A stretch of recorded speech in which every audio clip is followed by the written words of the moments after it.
Hola, me llamo Maxwell Gould, soy defensor. ¿Me escuchan todos? Ok, yo soy defensor público en el Bronx. Sí escuchan, yo veo. Ok, Sí, claro, te sí, escuchan, Max. ok. Bueno, ¿qué fama tiene el Bronx? Hay muchos delitos, mucho trabajo para mí. Entonces, eso es una definición, como van a ver, muy práctico. No es muy legal de los libros, es muy práctico, ¿ok?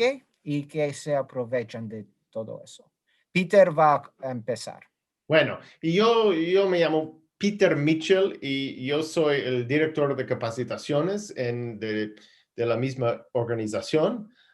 Y también antes, y yo ahora mismo trabajo en Manhattan, es otro condado de Nueva York. Y también nosotros, aunque no es el tema de nuestra presentación, nosotros en Nueva York ahora mismo están en un proceso de reforma, de cambios, y entonces en otro momento podemos excambiar experiencias, porque yo sé que cambiar el sistema en una manera profunda es muy difícil, y ahora tenemos como el problema ahora en Nueva York de cambiar nuestro sistema, pero es otro tema y otra cosa. Bueno, ahora vamos a dirigirnos al tema de la teoría del caso y especialmente la planeación de la teoría del caso. Y ahora voy a hacer algo que a veces es difícil. Este es empezar el PowerPoint. No funciona así. Entonces, ahora lo puedes ver. Está perfecto. Max y Marco, sí, perfecto. Bueno, ahora empezamos con la preparación de la teoría del caso. Y durante esta conferencia vamos a preguntarnos y después responder a unas preguntas. ¿Qué es la teoría del caso? ¿Para qué sirve? ¿Cómo nosotros preparamos una teoría del caso? ¿Cómo decidimos qué evidencia vamos a ignorar o vamos a enfatizar? ¿Cuál es el producto final?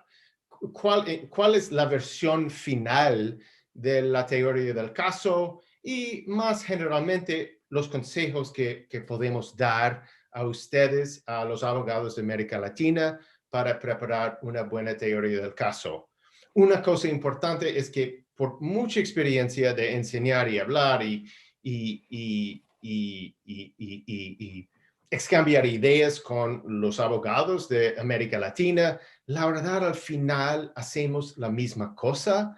Sí hay diferencias, igual que hay diferencias entre el condado del Bronx en la ciudad de Nueva York y el condado de Manhattan en la ciudad de Nueva York. Hay diferencias, pero sí hay mucho en común, y también entre Estados Unidos y Nueva York y América Latina hay mucho en común y podemos enfocar en eso. Bueno, empezamos con la primera pregunta, y eso es, ¿qué es la teoría del caso? ¿Qué es la teoría del caso? Bueno, para mí es interesante. Cuando yo empecé a trabajar como un abogado joven, escuché esta frase, la teoría del caso, y la verdad estuve un poquito nervioso porque yo pensaba que era algo muy complejo, muy como casi científico, como la teoría de relatividad especial de Einstein o la teoría de la mente inconsciente de Freud. Pero no lo es. No es una teoría científica.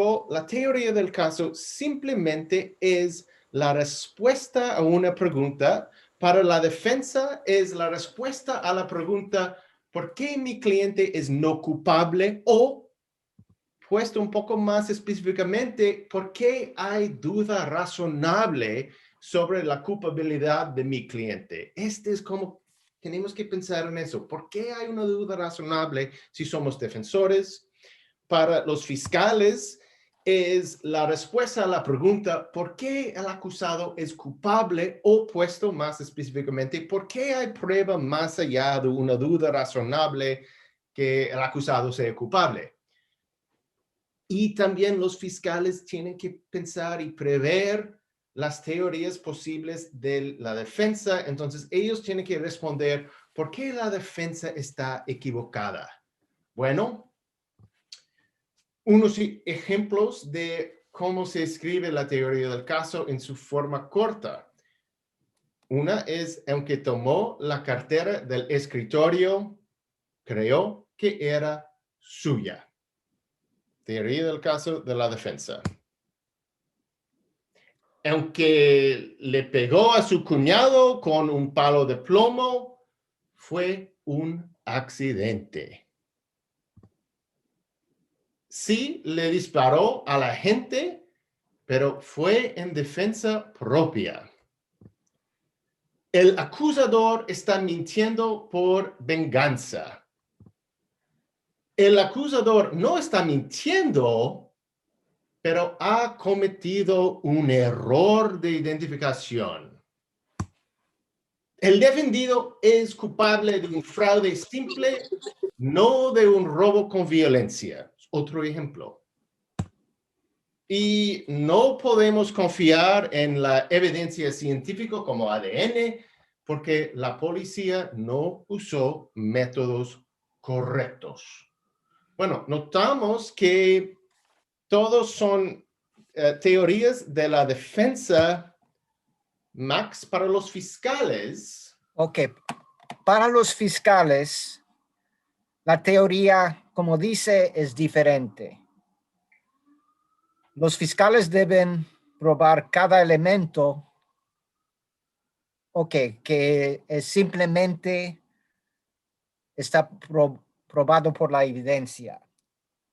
Es decir, como dice la diapositiva, los fiscales deben elegir su teoría al momento de decidir los cargos por los cuales van a acusar al defendido. Generalmente, los fiscales elijan los cargos más graves que ellos creen la evidencia pueden apoyar. Y muchas veces los defensores dicen, mire, los cargos más graves no son apoyados por los hechos. Por ejemplo, si yo disparo a Peter con una pistola apuntando a su muslo y disparo, es que estoy tratando de matar a Peter. Se diría, no, estoy tratando de herirlo, tal vez de herirlo gravemente, pero una persona normal no trata de matar a otra persona disparándolo en el muslo. ¿Es que se puede matar a una persona disparándolo en el muslo? Sí, pero estamos enfocándonos en la intención del defendido.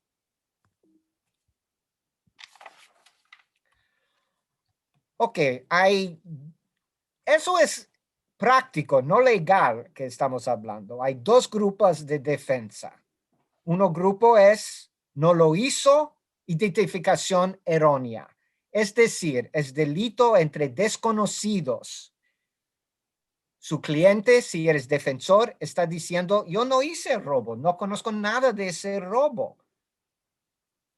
Un coartada es posible porque tu cliente está diciendo, yo estaba en un otro lugar durante ese robo, no conozco nada del robo. La otra defensa es mucho más común, el número de casos, es qué pasó. O otra manera, lo hizo, pero O hizo algo, ¿no? Es sí, como... hizo algo, pero pregunta es que, ok, ¿yo tengo control de eso? No. Ok. Por ejemplo, muy común, sí, mi cliente, él tuvo sexo con ella, pero fue consentido. No lo robé, solamente tuvimos una pelea. Duda razonable. Ok, siempre yo creo, y la mayoría de defensores buenos creen, no hay nada de inocencia. No hablamos de inocencia, hablamos de duda razonable. ¿Por qué? Mire, en Chile y otros países hay 3 jueces. Si un juez, después de toda la evidencia, piensa, bueno, ese cliente es inocente, no va a condenar si cree que es inocente. Pero hay otro juez que cree, mire, tal vez es culpable. Yo creo al acusador.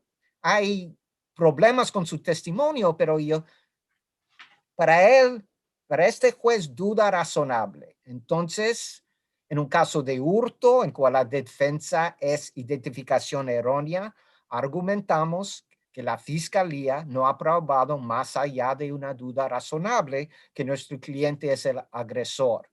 Ahora, cuando yo digo mi cliente es un víctima de un error de identificación, bueno, estoy diciendo mi cliente es inocente, pero yo enfoco los jueces a la cuestión que tienen que responder. No es inocencia, es que el fiscal ha probado más allá de duda razonable la culpabilidad del cliente. Otro ejemplo, sexo consentido, que argumentamos que la fiscalía no han probado más allá de una duda razonable que hubo una violación. Bueno, cuando pensamos en la teoría del caso, antes les di unos ejemplos de una forma bien corta de la teoría del caso, pero más o menos podemos pensar en como 2 versiones de la teoría del caso. Uno sería una versión corta como título y otra es la versión extendida. Bueno, el título para el caso y la versión debe ser como un párrafo con los hechos importantes y vamos a explicar exactamente qué queremos decir. La versión corta, el título sería algo así: aunque le pegó a su hermano con un martillo, fue un accidente. Este es el título, es un resumen muy breve de lo que vamos a argumentar. La versión extendida, que sería un párrafo, sería algo así. Bueno, los hermanos Rodríguez siempre se juntan los sábados para tomar mezcal.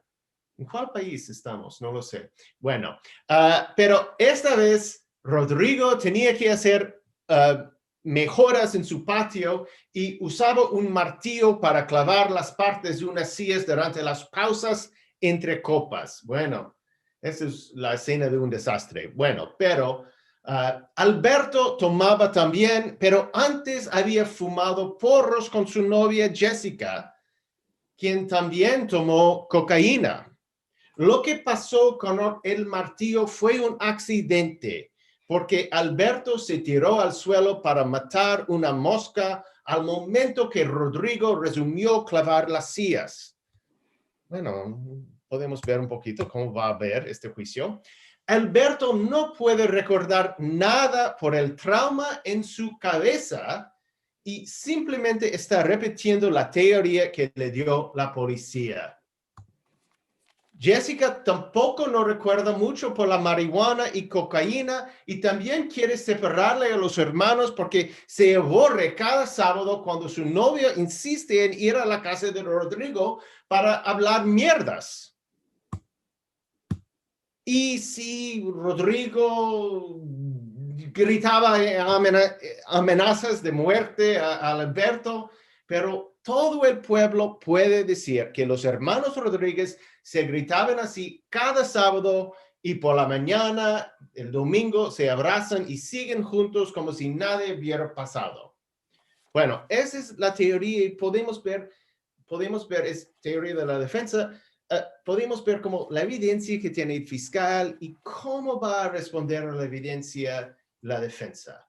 Bueno, una teoría alternativa sería con el título así: gracias a Dios las lesiones no eran graves, incluso si no hubiera sido accidente. Bueno, esa es otra teoría. Posiblemente tenemos la base de hacer esta teoría si es un asalto serio, ¿no? Un delito grave, pero un elemento es que las lesiones deben ser graves. Posiblemente tenemos un argumento técnico que las lesiones no eran graves. Así sería la versión extendida. Aunque el sentido común diría que recibir un golpe de un martillo en la cabeza te causaría daño fuerte, en este caso casi no había ni bulto. Los escaneos no revelaron ningún daño al cerebro y Alberto sigue trabajando y funcionando como antes. Parece que, gracias a Dios, Alberto solo fue rozado levemente, entonces no es un delito mayor en ninguna forma. Bueno, ejemplo de versión extendida por otra teoría. Y Max. Ok, los elementos jurídicos son muy importantes. Cada vez que yo tengo un robo, yo creo abrir mi libro de ley de los de los leyes y leer cuáles son los elementos del delito. Y pasa, es increíble, pero muchos abogados lo olvidan.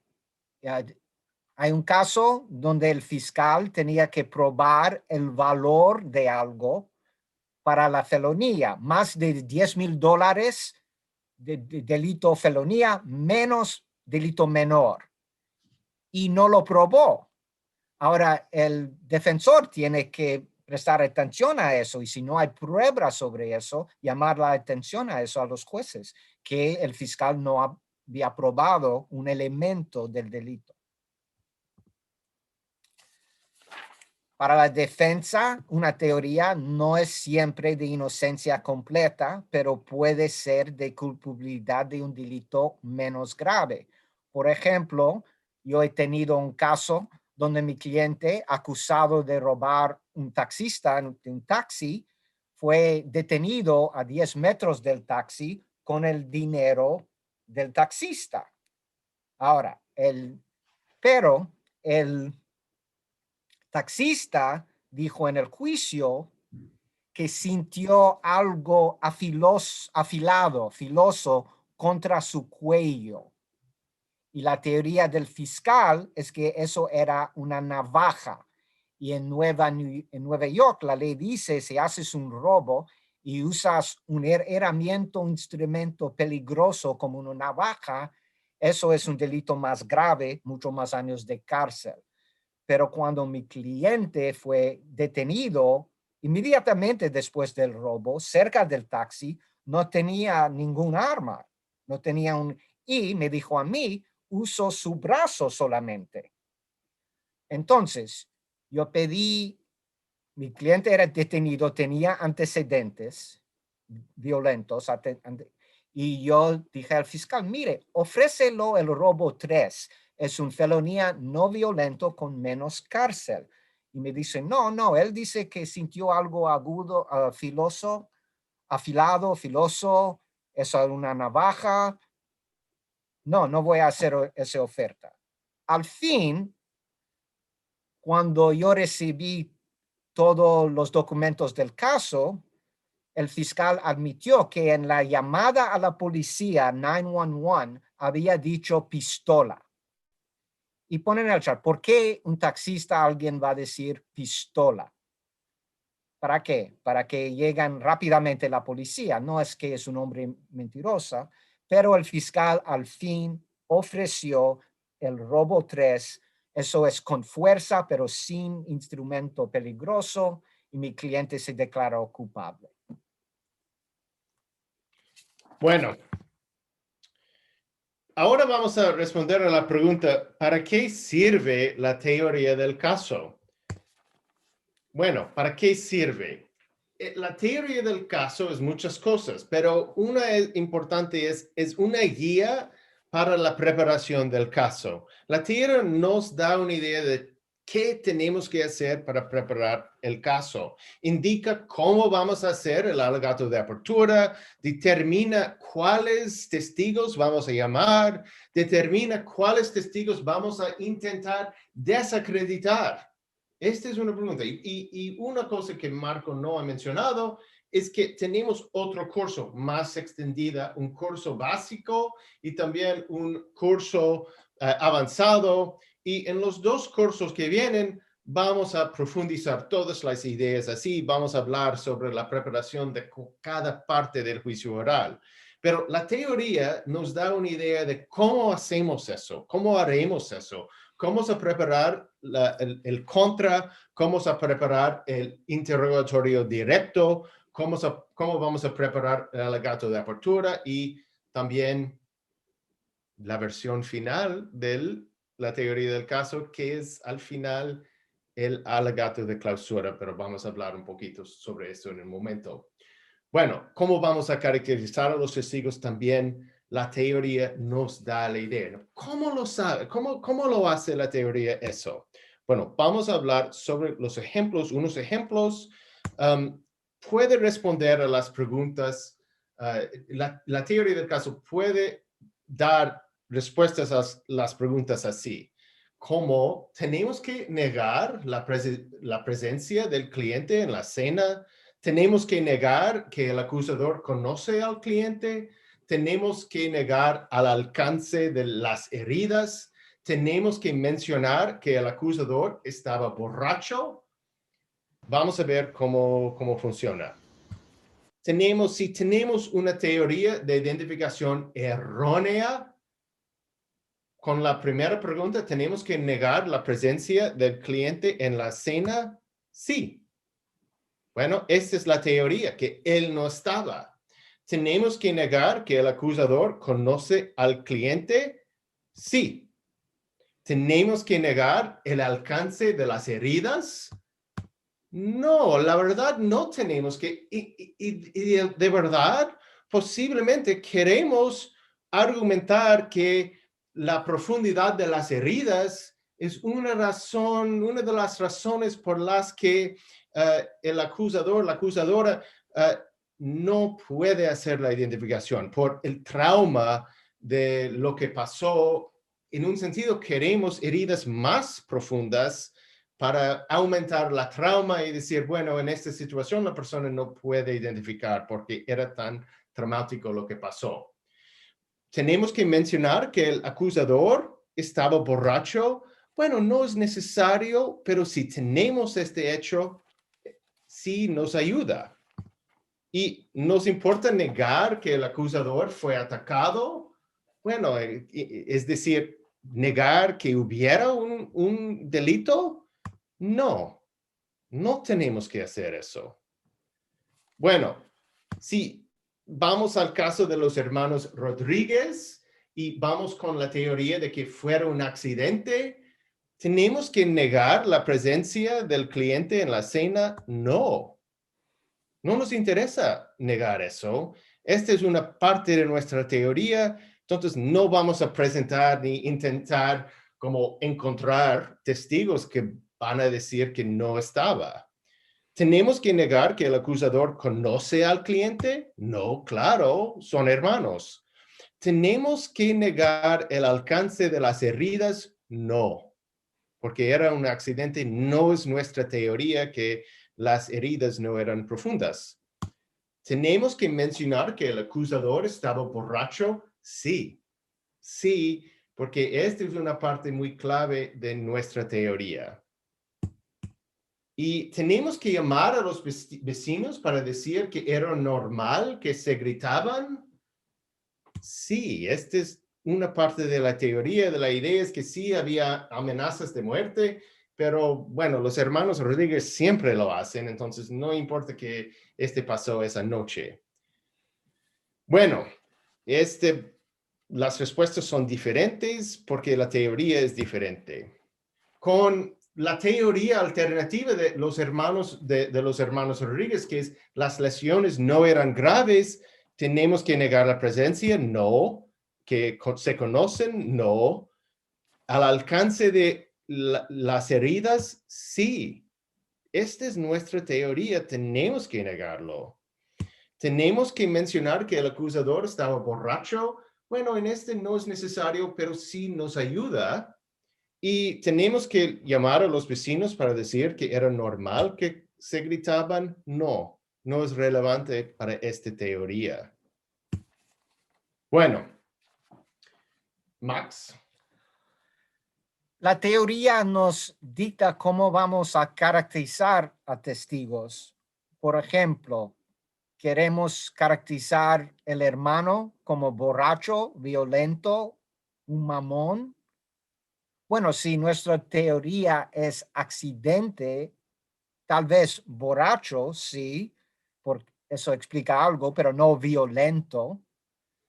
La novia, ¿cómo se llama? Jessica, ¿cómo se llama? Jessica. Sí.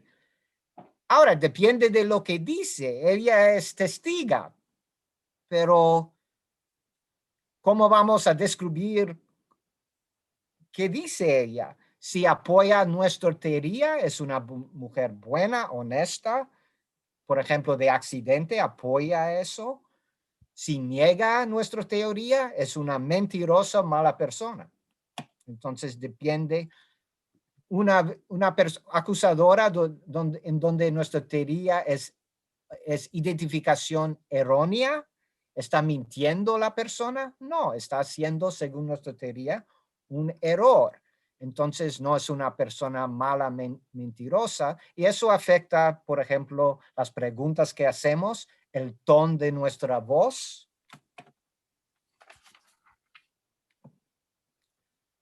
Ok, bueno, como Max y Peter preparamos una teoría del caso, cómo se hace. Y Bueno, es mágico, y Peter va a empezar con eso. sí, bueno.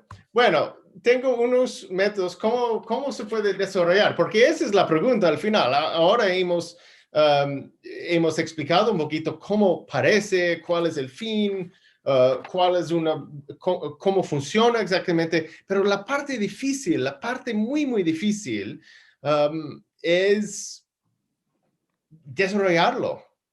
Porque no somos escritores del cine y no podemos decir, bueno, voy a hacer una sorpresa aquí, voy a inventar otro carácter aquí, voy a cambiar el argumento, voy a cambiar la historia, vamos a hacerlo en otro lugar. No, tenemos los hechos, tenemos la evidencia, tenemos como estamos atrapados un poquito por lo que existe. Entonces, ¿cómo podemos llegar a una teoría del caso? Bueno, mis métodos favoritos son así. Café,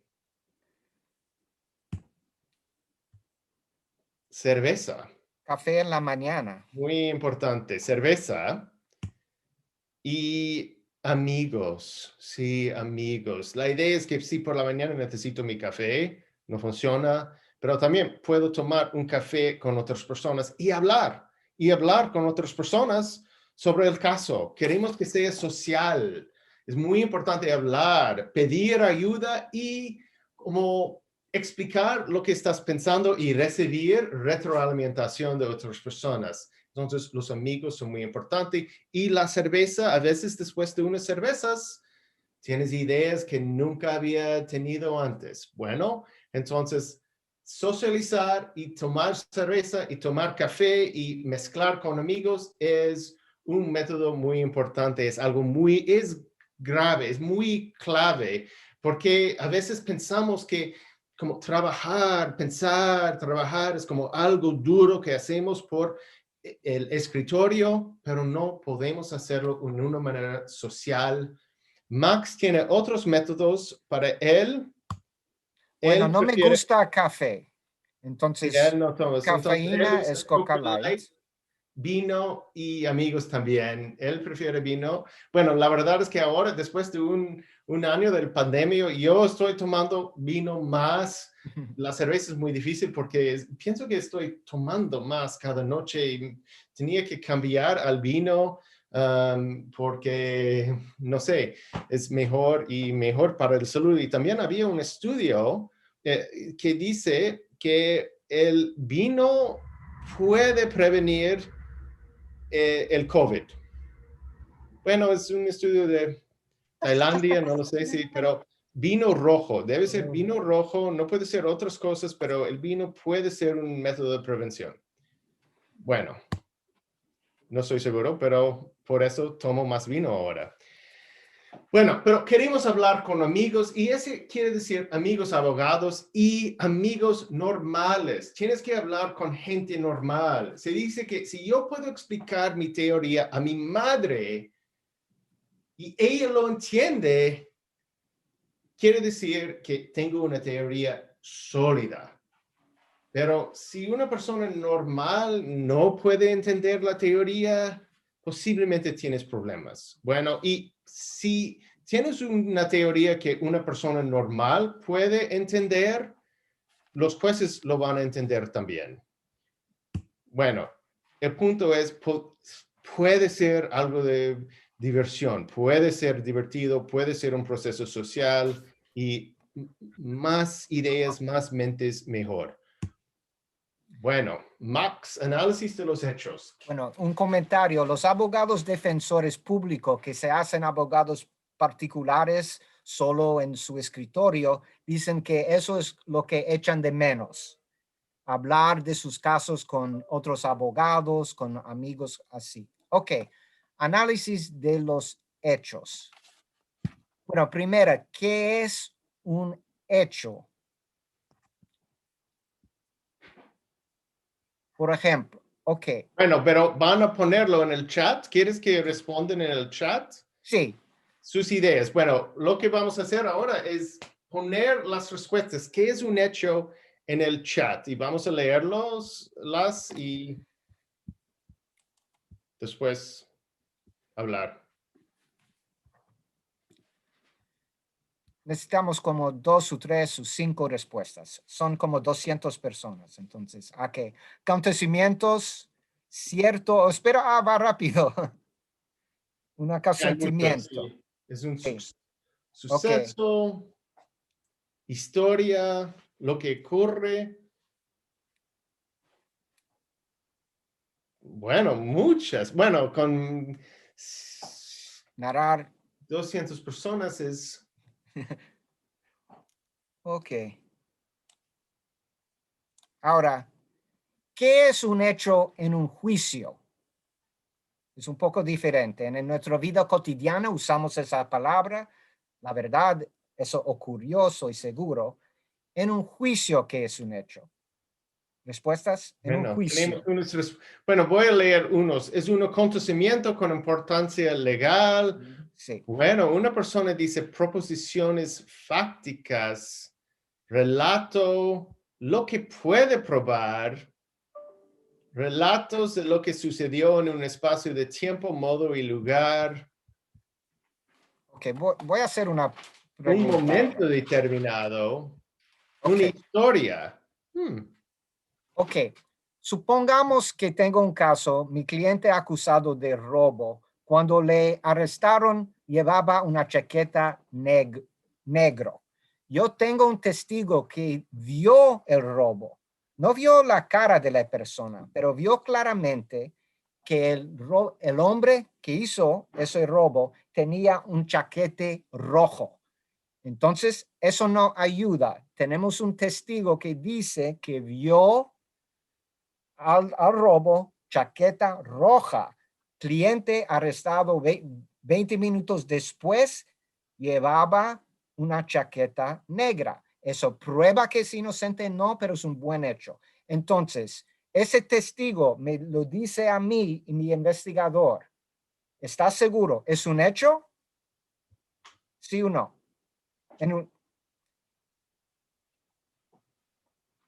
¿Quién dice que sí es un hecho o no, no es un hecho? Unas dicen no, otras sí. Una persona dice es una afirmación. Ok, sí. Ahora, ¿cuándo se convierte en un hecho? Supongamos que sí. Ese hecho, que averación fáctica, como llamas, ¿cómo se hace hecho en un juicio? ¿Qué tiene que pasar?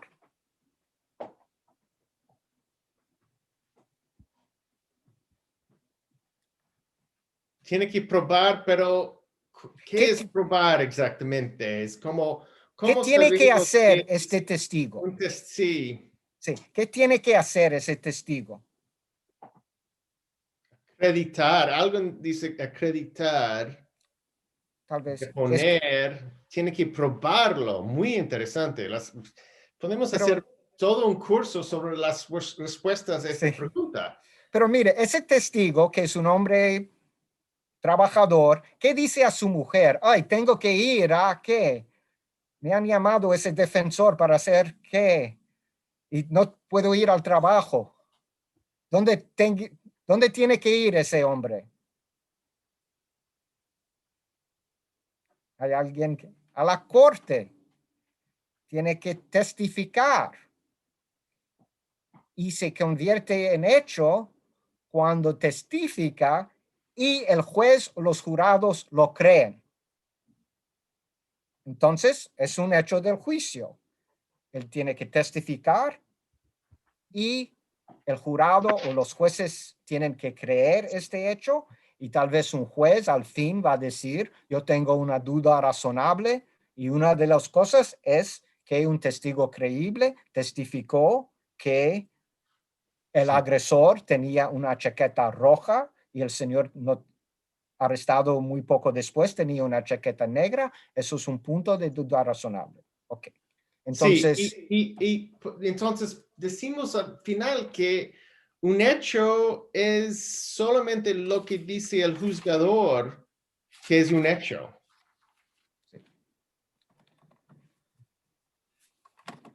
Hasta ese momento solo son proposiciones fácticas, ¿no?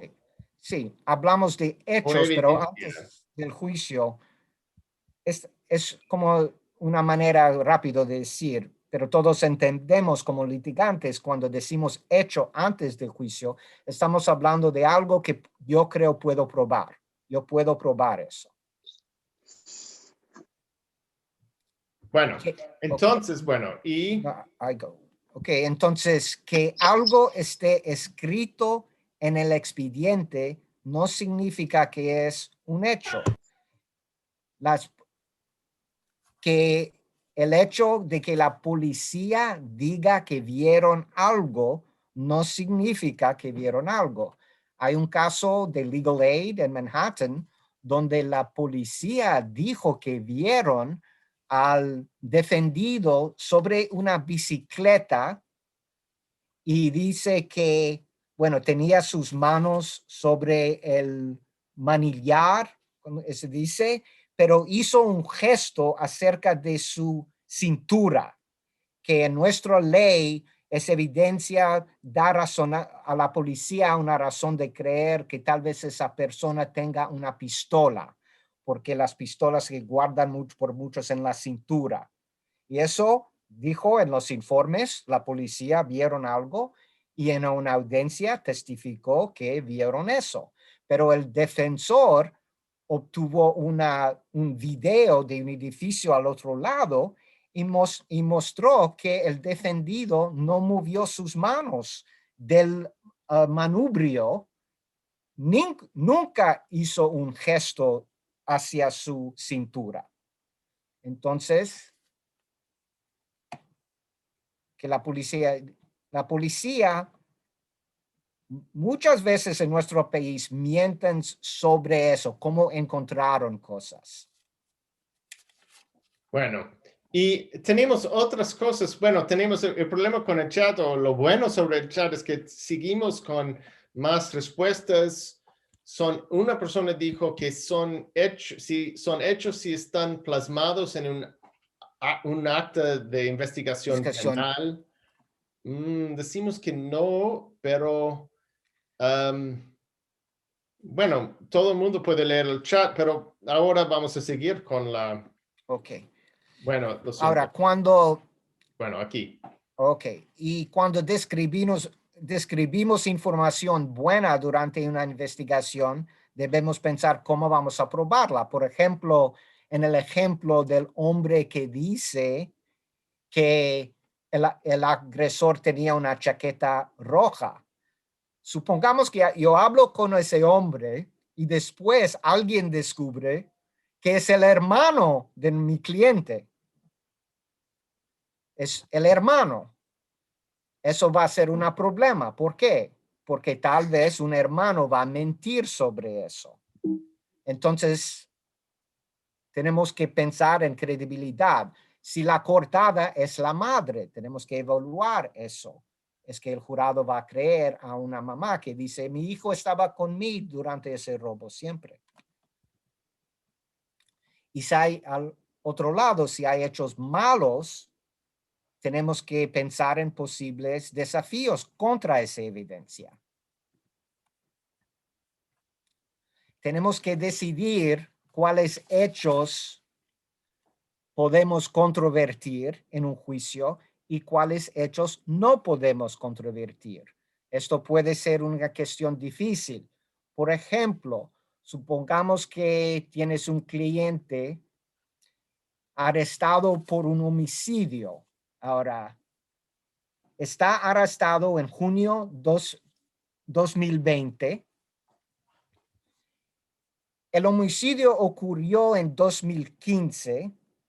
Desde 2010 estaba viviendo en California y dice que hay 10 años yo no vivía en Nueva York, no he regresado a Nueva York y yo no estuve en New York durante el tiempo de ese homicidio. Nunca, yo vivo en California.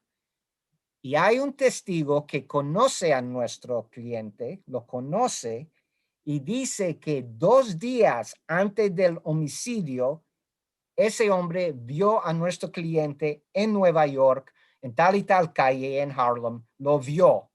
Dice, lo saludó, pero ese hombre no le ignoró, siguió caminando, pero dice, yo conozco al señor Jiménez, se llama, desde muchos años cuando vivía en Nueva York.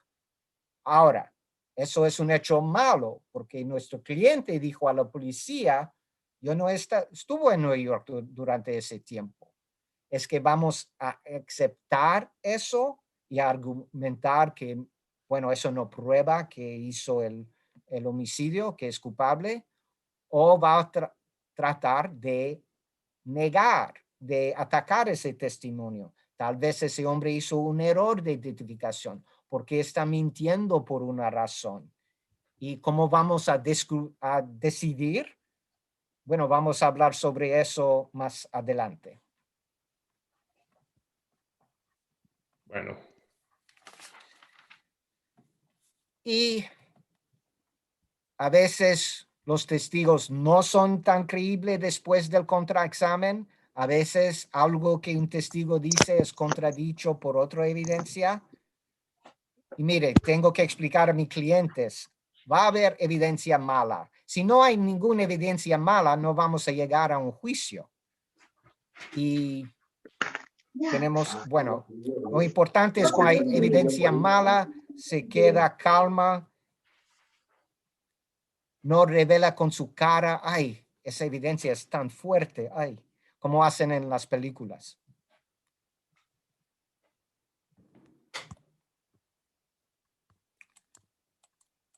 Bueno, y es como hay unos ejemplos aquí sobre los hechos incontrovertibles. Tenemos que pensar si puede haber una foto de la laceración, posiblemente una parte de la evidencia es que hay una acusación que el ladrón, por ejemplo, tenía un tatuaje y nuestro cliente tiene un tatuaje. Posiblemente hay antecedentes que van a salir durante el juicio, pero también tenemos que pensar si hay hechos o evidencia positiva para nosotros que la otra parte no puede negar. Y tenemos que tener cuidado porque siempre tenemos que asegurar que podamos introducir evidencia buena. Para nosotros a veces no hemos pensado en exactamente las reglas de evidencia, cuáles son las fuentes de información, quiénes son los testigos que tenemos que llamar. Hay un problema con la relevancia de la evidencia y más. Bueno, por ejemplo, así como los hechos así, tenemos que pensar, pueden ser hechos que no podemos negar, sean buenos, sean malos, ¿no? El cliente estaba en el lugar, como Max dijo, como posiblemente este es un hecho que no podemos negar, tenemos que explicarlo, tenemos que tratar con eso. Si los testigos se conocen, posiblemente no podemos negarlo, entonces probablemente no hay un problema de un error de identificación. Si, por ejemplo, en un caso, el acusador, la persona que dice estuve herido, no fue al hospital, este es algo que no se puede cambiar el fiscal. Que todas las personas en el caso, los testigos, el acusador y el cliente, el acusado, estaban viviendo, posiblemente es algo que no se puede cambiar. Podemos probarlo y también no podemos negarlo. Bueno, también hay una categoría de hechos que posiblemente saldrán en el juicio. Recuerda que el juicio oral es un proceso dinámico y, por ejemplo, cuando pensamos en el contra, hay un arte, una destreza de contra, de hacer el interrogatorio de contra. Y a veces podemos sacar cosas buenas, a veces no. Entonces, y no sabemos antes del juicio cómo será el contra.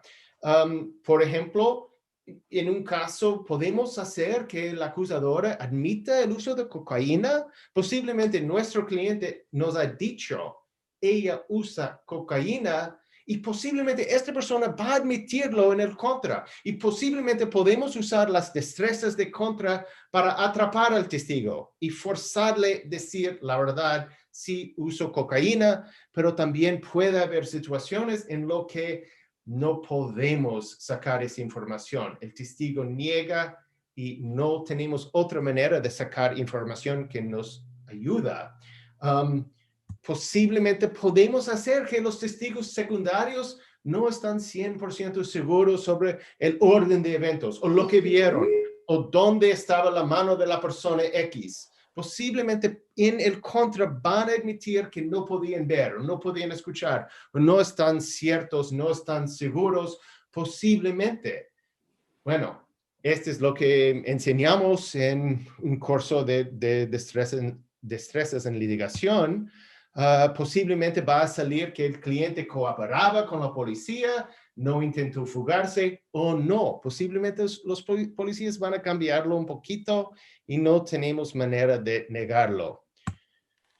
El punto es, tenemos que tener en mente, bueno, ¿cuáles teorías son consistentes con los hechos incontrovertibles?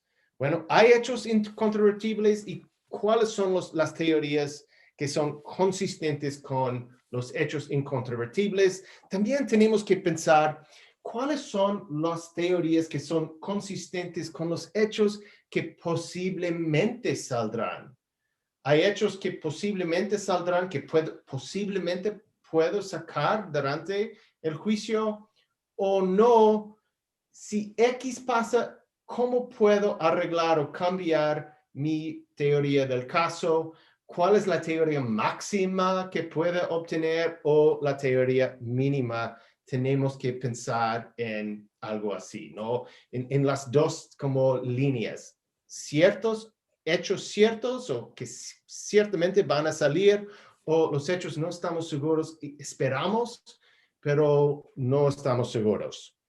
Bueno, tenemos que si yo estoy escuchando eso, voy a pensar, bueno, es difícil. ¿Cómo puedo evaluar? ¿Cómo puedo proceder si tengo muchas preguntas abiertas en la preparación? Bueno, la única manera de evaluar una teoría del caso es desarrollarla. Bueno, tenemos que pensar como, bueno, tengo una narrativa, hay algo que puedo encontrar. Puedo buscar más información, más testigos, otra cosa que apoya o que contradice los detalles de la narrativa. Bueno, es como es posible que el otro lado va a encontrar algo que contradice los detalles de la narrativa. Mi narrativa es lógica, tenemos que pensar. ¿El juzgador se puede relacionar con la teoría? Es una pregunta importante preguntar. ¿Qué más necesitamos para hacerla lógica o creíble? Hay más evidencia que tenemos que buscar. Tenemos que pensar y pensar y pensar y pensar y ser como disciplinados en desarrollar una teoría y al final poner las narrativas a la prueba. ¿Cómo? Bueno, hay un peligro de tener ideas vagas de cómo vamos a proceder en la teoría. Tenemos que empezar la planeación de las partes del juicio desde el principio. Bueno, solo con la planeación de un contra puedo evaluar si es realístico que voy a sacar las cosas que quiero, ¿no? Podemos con la planeación, a veces estamos planeando un contra y decimos, bueno, eso es muy difícil. Yo puedo ver muchas salidas aquí. Es dudable que vaya a sacar este hecho en el juicio. O podemos ver, bueno, este es mucho más fácil de lo que pensaba, es fácil, yo puedo hacer este en el contra. Otro elemento es, tenemos que empezar a escribir el alegato de clausura desde el principio. ¿Será igual que el alegato de clausura que damos en el juicio? No. Pero solo en el proceso de escribir el alegato de clausura podemos tener una idea de lo que falta en nuestra preparación. Es como si estás en la escuela y tienes una idea vaga de qué vas a escribir en tu tesis. Solo si intentas escribirlo, vas a ver que tienes que trabajar más o vas a ver que sus ideas no son tan enfocadas y tienes que mejorar tu teoría. Entonces, muy importante, ponerla a prueba por escribir el alegato de clausura y cuando empezamos a escribir el alegato de clausura, vamos a entender, yo necesito buscar otra cosa. Yo necesito regresar a la escena de los hechos.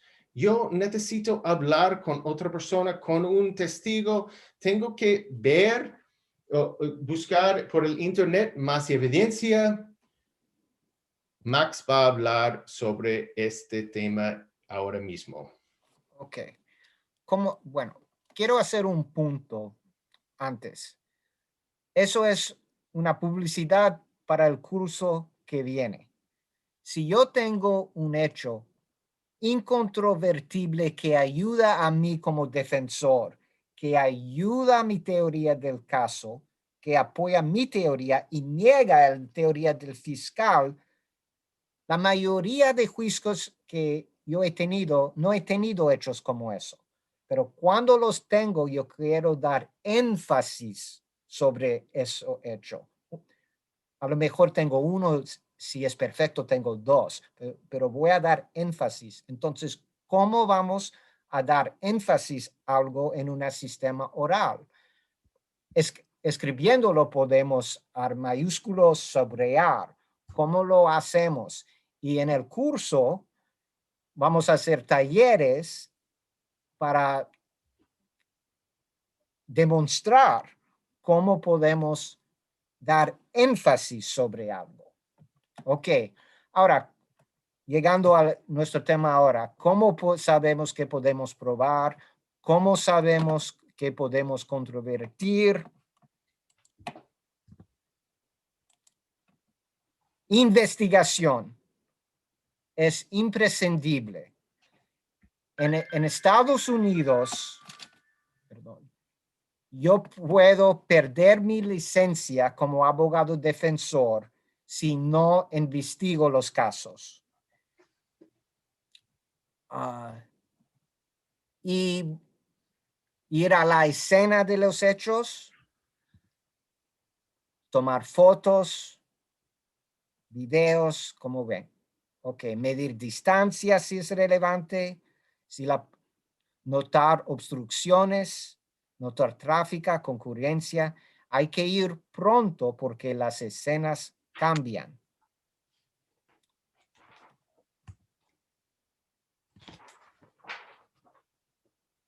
Bueno, y tenemos que buscar testigos también. Y como muchas veces, bueno, ahora hablo del punto de vista del defensor, claro, que a veces buscamos, bueno, a veces los policías no buscan más testigos.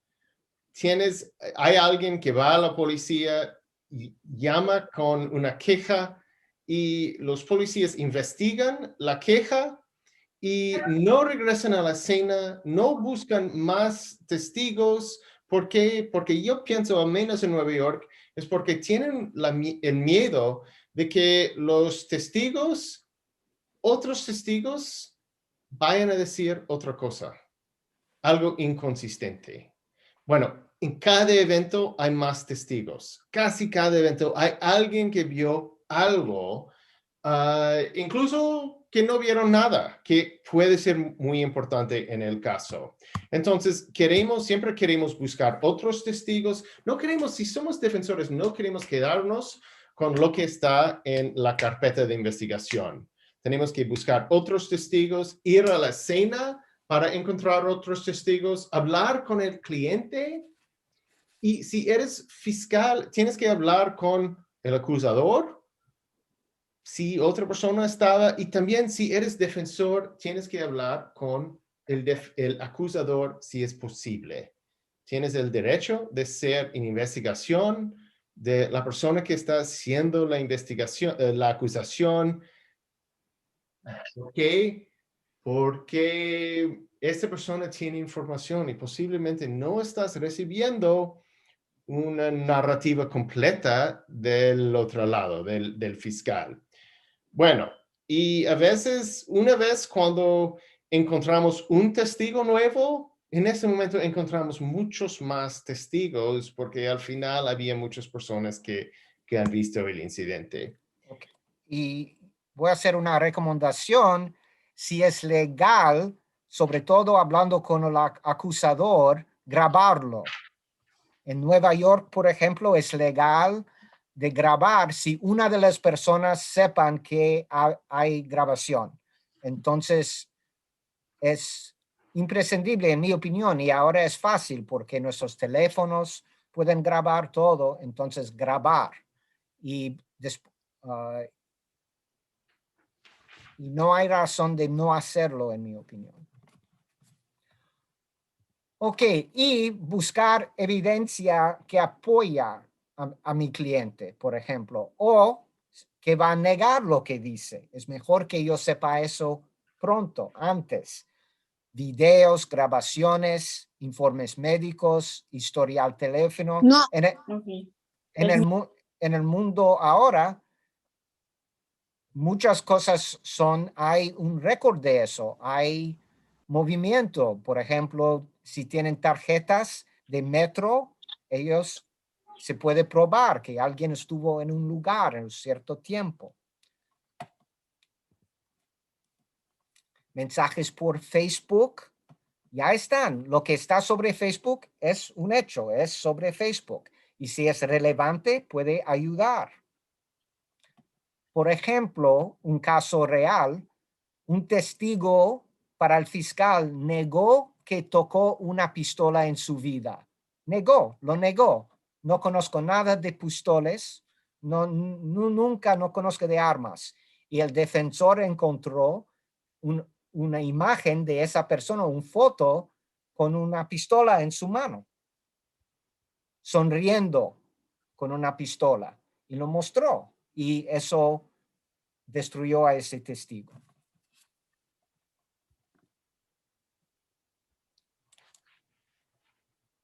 Bueno. Y claro, cuando yo hablo con un joven, yo le pregunto, sobre todo con un joven, con todos, pero con los teenagers, yo digo, ¿está sobre Facebook? Cierra todo y no ponga nada sobre este caso sobre Facebook y cierra todas sus redes porque los fiscales, la policía, están tratando de buscar evidencia sobre Facebook para usar en contra de mi cliente como un defensor hizo con un testigo del fiscal que negó haber tocado una pistola. Bueno, y ahora tenemos otro tema, pero noto en el chat hay muchas preguntas o hay cosas que, bueno, la verdad no estoy seguro si son preguntas o comentarios, pero hay unas preguntas que las personas quieren poner en el chat. La verdad es, incluso hay personas dando sus correos electrónicos. Bueno, Para no entiendo, averiguar su asistencia al curso. sí, bueno, pero hay unas preguntas que alguien quiere escribir en el chat. El problema con el chat es hay tantas entradas, entonces no es muy difícil ver qué es una pregunta, pero alguien quiere escribir una pregunta en el chat. Ok, mientras que estamos haciendo eso, yo voy a hacer una proposición. ¿Es una conclusión o hecho? La sala es oscura. ¿Hecho o conclusión? Pongan en el chat. Hecho o conclusión. Oscuridad.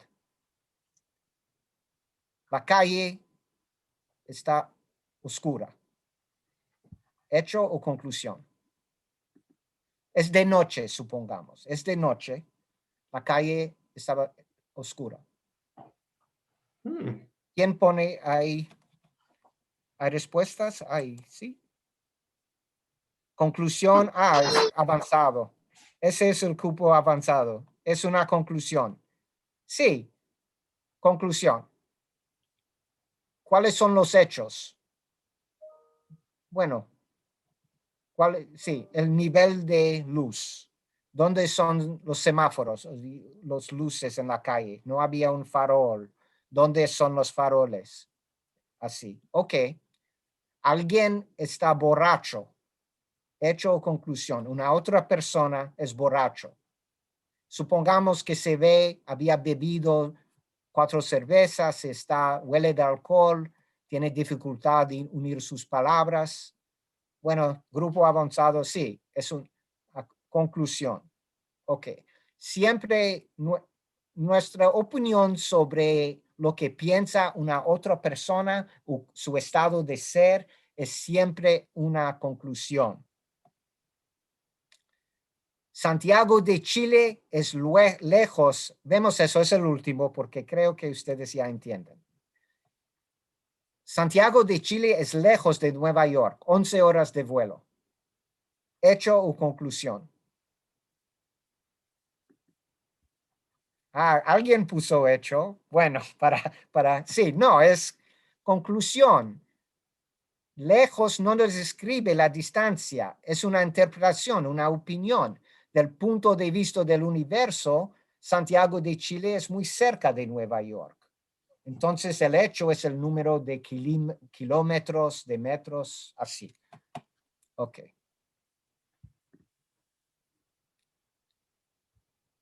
Ahora, sí, entonces, aunque un testigo, por ejemplo, en el contra, admite que la calle estaba oscura, supongamos eso ayuda a nuestro caso, tenemos que investigar lo que significa fuentes de iluminación. Ok.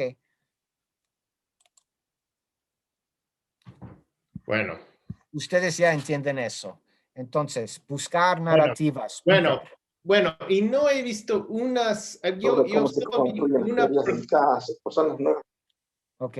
Yo vi una pregunta en el chat.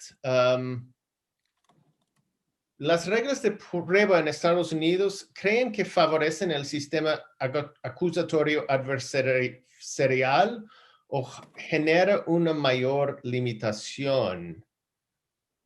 No entiendo exactamente qué quiere decir esta pregunta. Bueno, vamos a seguir. Si quieres reformularla, es una limitación de este sistema de chat, pienso, y de hacer las preguntas de chat. Bueno, vamos a hablar un poquito más. Si tenemos, como intentamos encontrar teorías, maneras de analizar un caso, una manera, y necesitamos herramientas para hacerlo. Una manera es buscar narrativas. Bueno, como narrativas del cliente, del acusador, de la policía. Y a veces si somos defensores, por ejemplo, solo pensamos en la narrativa de nuestro cliente. Pero posiblemente podemos pensar también en la narrativa del acusador. Bueno, y también podemos pensar en la narrativa de la policía. Fiscales también a veces tienen una tentación de narrar la historia del punto de vista del acusador, pero posiblemente pueden pensar en la narrativa del acusado para contar la historia, ¿no? Bueno, tenemos que usar nuestras imaginaciones. A veces hay un grupo en Estados Unidos que hace algo que se llama psicodrama, que es actúan el día en la vida de unos de las partes en el juicio, un testigo o el acusador o otra persona, como hacen como un drama con los caracteres del caso. Y claro, nosotros usamos investigación por este fin. Bueno, pero podemos preguntarnos, un día en la vida de la acusadora, esta es defensa, ¿no? ¿Qué hace esta persona en la mañana? Un testigo, ¿qué hace esta persona en la mañana? ¿Sobre qué piensa cuando está sola? ¿Cuáles son sus deseos? Sus deseos inmediatos para el futuro. ¿Cuándo toma alcohol? ¿Cuánto? ¿Toma drogas? ¿Qué ganará del caso? Muchas preguntas que posiblemente no hemos pensado en las preguntas así. También podemos pensar en un día en la vida del agente de la policía. ¿Cuáles son las motivaciones de un agente de la policía? ¿Esta persona quiere avanzar? ¿Quiere horas extras? ¿Quiere hacer el mínimo necesario en su trabajo? ¿Es flojo? ¿Quiere ser el máximo? ¿Es bien idealista? ¿Tiene ideales? ¿Tiene prejuicios? ¿Cómo es su historia como empleado? Nosotros tenemos unas maneras de buscar el historial del policía y a veces muy interesante porque a veces han sido disciplinados por cosas semejantes a lo que ha pasado en nuestros casos. Pero es algo que se puede investigar, pero también puedes pensar. Y al final, con los policías, una pregunta clave es, ¿le importa el caso al policía? Muchas veces no les importan tanto. Lo que les importa es su salario, ¿no? Lo que les importa es regresar a la casa. Lo que les importa es cómo está su bebé. Lo que les importa es otra cosa, ¿no? Pero a veces el caso no es la cosa más importante en su vida y es muy importante armarse como psicológicamente. ¿Quiénes son los testigos en esta casa? ¿Cómo puedo conocerlos sin conocerlos? Bueno, Ok, un táctica. sí, Max, sí. Una táctica común para la defensa es imaginar la investigación perfecta por parte de la policía, donde los agentes investigan todo lo posible, hablan con todos los testigos posibles y cumplen con todas las reglas de la policía. Y después mostrar la diferencia entre la investigación real y la perfecta. Eso se puede usar en cualquier caso si la investigación no es completo o es malo, pero se usa mucho en un caso muy fuerte para el fiscal. Ahora, en los cursos que vamos a usar para los talleres, en los cursos que vienen, damos siempre hechos buenos para la defensa. Tenemos siempre algo para la defensa hacer, porque es muy aburrido si no hay hechos buenos para un lado, ¿ok? Pero ¿qué se hace si los hechos incontrovertibles o aparentemente incontrovertibles establecen todos los elementos del delito? Mi cliente, sí, robó a la víctima, lo confesó. Hay un video de él haciendo el robo y encontraron las pertenencias de la víctima en la casa de mi cliente. Pero el cliente no quiere aceptar una salida alternativa. ¿Qué voy a hacer? Esto, porque siempre las policías no sigan todas las reglas, no hablan con todos los testigos, no hacen todo perfectamente, no captan todos los videos que hay en la calle, por ejemplo. Entonces, hacemos eso para hacer algo en el juicio. Bueno. Ok, se olvida una otra fuente de información, sobre todo en un caso de qué pasó. En un caso de qué pasó, el cliente. En un caso de qué pasó, puede ayudar. ¿Quiénes estuvieron presentes? En un caso de identificación errónea, sería un problema si el testigo dijo algo. Bueno, el acusador fue borracho durante ese evento, pero ¿cómo lo sabes tú? Estás diciendo que no lo hizo, no estabas en el lugar. Okay. Pero en un caso de qué pasó, el cliente puede estar, y sobre todo sobre cuestiones de lo que hicieron la policía y cómo actúan el cliente.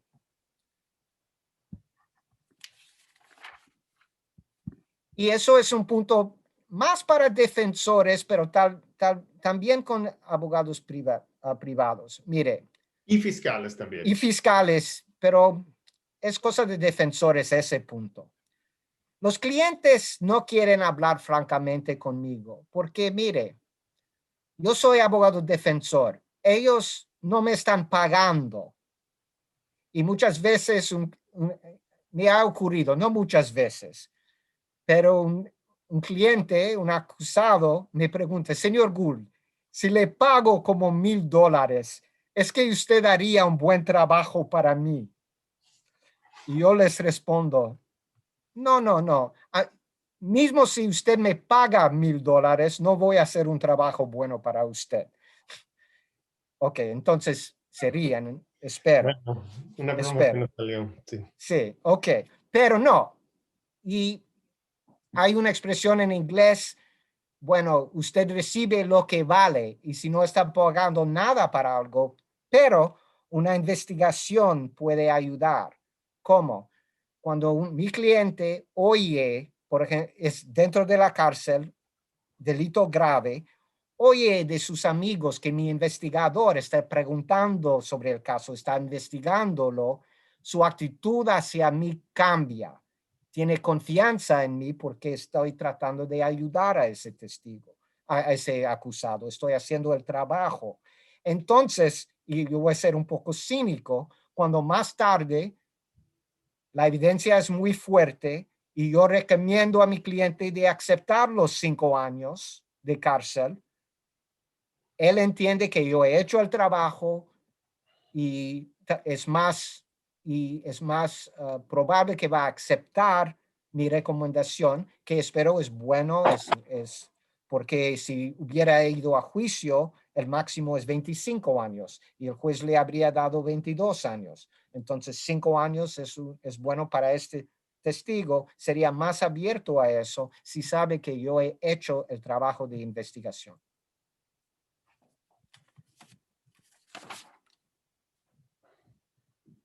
Ok, un punto que vamos a hablar más en el futuro es que alguien está mintiendo, que cometiendo un error. Y Peter va a hablar más sobre eso. Bueno, tenemos una pregunta aquí que es muy interesante, que es de Carlos Ruiz, que es, ¿cómo se atacaría una declaración de un funcionario policial quien detuvo a un presunto delincuente si no hay testigos y si los que hay son los ahí son otros policías? Esta es una pregunta tan compleja, pero se puede hacer, pero lo que requiere es muchas conversaciones con el cliente, mucha más investigación de la escena y claro, tendría que saber más sobre lo que pasó y los Y hechos, videos, si hay pero videos. sí, pero posiblemente no recibes este regalo, pero hay Sí, maneras en el contra de exponer algo así, pero es muy, muy difícil. Pero este es un tema súper importante, súper grande y en el futuro vamos a hablar más sobre eso, pero ahora no podemos ahora, pero muy, muy interesante. Las herramientas sobre pensar en la mente de la policía a veces ayuda a hablar más con el cliente, ayuda, pero sí, este es el desafío de ser un defensor penal, ¿no? Porque a veces las situaciones son muy, muy difíciles. Bueno, como Max dice, no es fácil, y no es fácil y es más difícil persuadir a un juez que alguien está mintiendo, que cometiendo un error. Y la verdad es que necesitamos un gancho para hacer esta persuasión. Um, Puede ser necesario, por ejemplo, buscar motivos para las mentiras.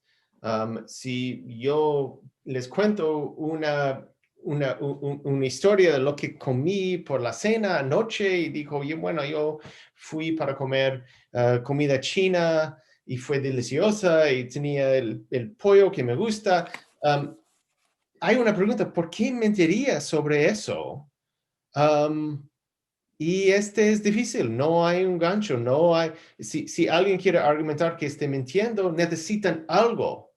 Bueno, este es algo que no, falta motivo para mentir, es mi cena, ¿no?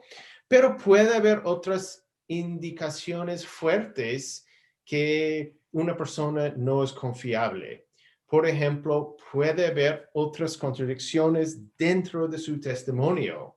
Um, Puede haber diferencias entre declaraciones anteriores. Una razón por la que vamos para hablar con los testigos de la otra parte, los acusadores. ¿Por qué? Es porque queremos saber si tenemos otra narrativa, otra vez, si tienen que contar la historia otra vez, habrán contradicciones. A veces tenemos que crear la contradicción por crear otra, por hacer que el testigo hable otra vez, ¿no? Um, Puede haber mentiras fuera del testimonio, fuera de las acusaciones principales. Por ejemplo, si yo digo que yo vi a Max cometiendo un delito anoche y lo que digo es yo fui a un lugar de pizza, es mi favorito, y siempre voy ahí cada martes, ¿no? Y estuve fuera de la puerta del restaurante y vi a Max hace como 5 metros X. Bueno, y no hay nada, y imaginamos que no haya nada obviamente malo sobre lo que digo, no hay nada obviamente contradictorio sobre lo que digo, pero imaginamos que ustedes van a este restaurante de pizza y descubren que siempre está cerrado los martes. Bueno, este detalle del restaurante de pizza no importa tanto, pero a veces encontramos que, bueno, hay algo en la narrativa que no se entiende o que es una mentira. La persona está ocultando algo. Yo estoy ocultando algo. Pero esta es investigación y imaginamos, yo estoy haciendo esta acusación contra Max, sin este hecho sobre el restaurante de pizza, posiblemente no hay duda razonable, pero con esta información que el mismo restaurante está cerrado los martes, todo el caso cambia. todo el caso cambia porque hay preguntas serias sobre mi confiabilidad, ¿no? Entonces hay que buscarlo, pero necesitamos un gancho. Este es el problema. Si no hay nada así, la acusación va a ser como aceptado, ¿no? Aceptada. Bueno. Quiero hacer un punto. Sí, y Cuando, en teoría, los fiscales tienen los defensores no tienen la carga de prueba. El juzgador puede decir no culpable simplemente porque no hay suficiente evidencia, pero al final necesitamos algo si somos defensores. Tenemos que responder a las preguntas. Si vas a argumentar que alguien esté mintiendo, ¿por qué esté mintiendo? Si vas a argumentar que el testigo está equivocado, ¿por qué estaría equivocado? Hay prejuicio, hay intereses, hay drogas, hay alcohol, hay culpabilidad de otro delito. Yo intento ocultar la verdad de mi culpabilidad de algo. Tenemos que encontrar algo así. Y al final es lo que hacemos en la investigación y es necesario tener un gancho para hacer todo el argumento. si yo hablo con un cliente acusado, por ejemplo, de violencia doméstica, la mujer dice que mi cliente le había pegado muchas veces, dio patadas y yo leo la acusación y yo digo, ¿qué es su respuesta? Bueno, ella está mintiendo contra mí, mintiendo. Y yo digo, ¿por qué? ¿Por qué va a inventar eso? ¿Por qué? Y no tiene ninguna explicación. Yo sé que tengo un caso difícil entonces.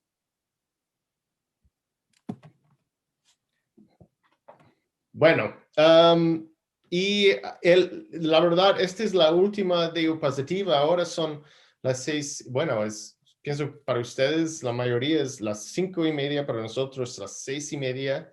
Y Max, últimas ideas. Bueno,